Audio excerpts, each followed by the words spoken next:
don't think it's gonna like it. My name's Ben, I run Lion Vibes Record Shop down in Brixton.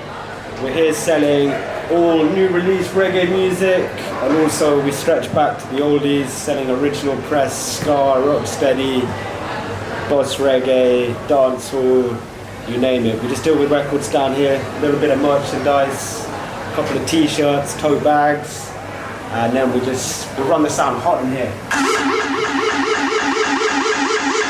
Don't forget our monthly events, Selected Thursdays, where anyone can come down and play records behind the decks. You get 15 minutes here and you can play some tune. We've got a load of people in here, yeah, and everyone enjoys themselves and you hear some good music.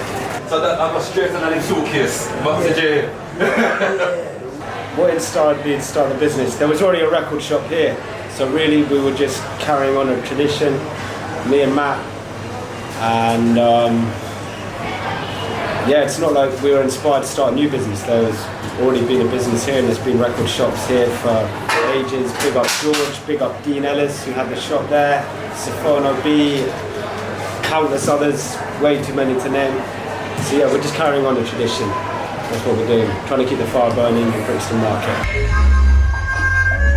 The Lion Vibes initially started with Matt, the owner, in 1997. He had a stall just over there on Brixton Station Road, and then he moved it up to opposite the tube station.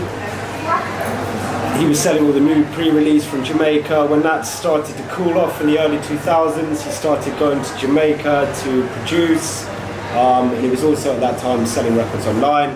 So it carried on as an online business up to 2015, when we met and opened this up here, which was formerly Music Temple, owned by Simon, and previously to that it was Alltone, run mainly by Dean Ellis, his son.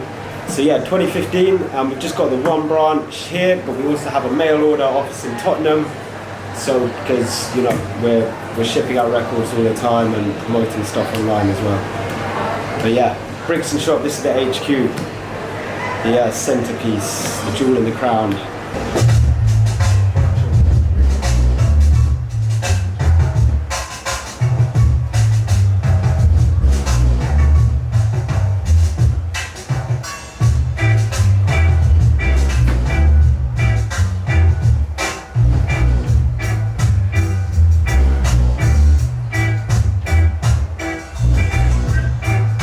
First opened, it was slow.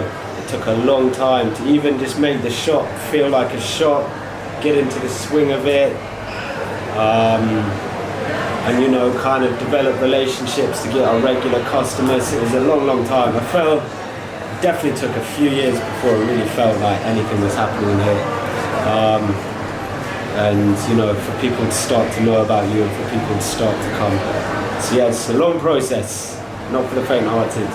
There were many depressing times, empty shop. Yeah, we persevered because we love it, and we're still here. So big up to all our customers who made that possible.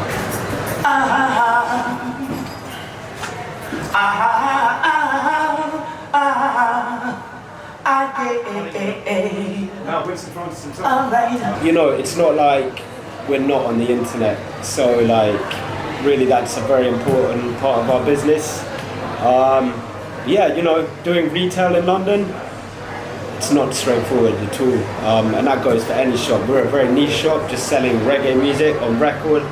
I know even clothes shop owners on Brick Lane who have days where they just take £3, do retail anywhere, on the front line, on a high street, in a market.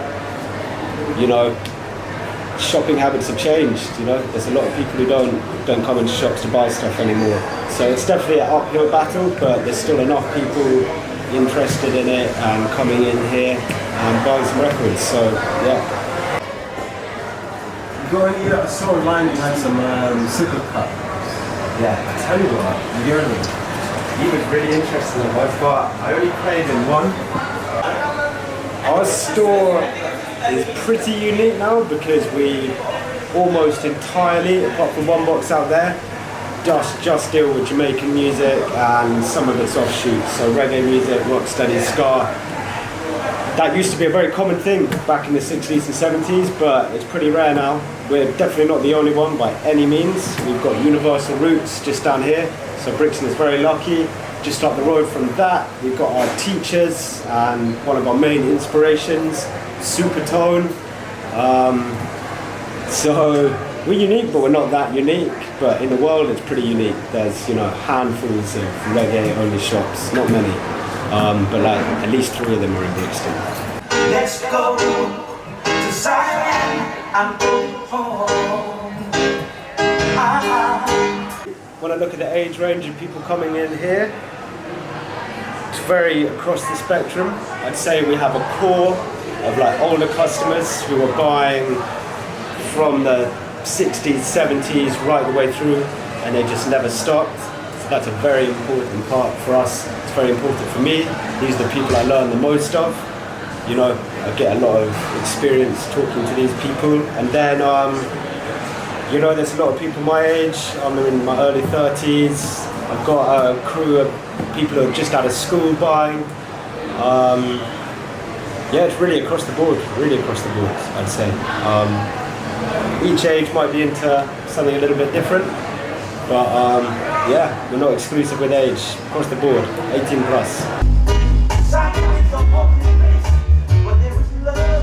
Do something like this. If you look at this shop here and everything in it, you cannot just go from 0 to doing this. If you want to start selling records in a record shop or any other kind of business where you end up with a retail shop, start very small and don't expose yourself. Just, you know, with Facebook and everything now, you can literally start with 1 record and try to sell that, you know, through Facebook Marketplace or whatever, or you can get a stall very cheap at like, you know, a boot fair, something like this, where you're just paying 20 quid for a stall. Start small, don't expose yourself, you don't need loads of stuff. If you can sell 1 or 2 records, then that's a good start, then sell 3 or 4 or 5 or 6, then you've got hundreds, keep them going, and then you can open up a shop next door and be in competition.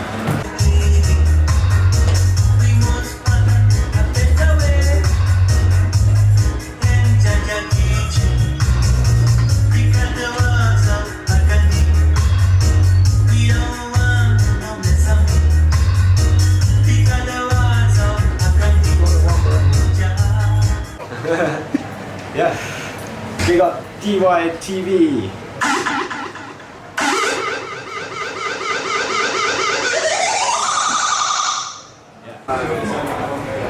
Load and unload every week because we're in the same building.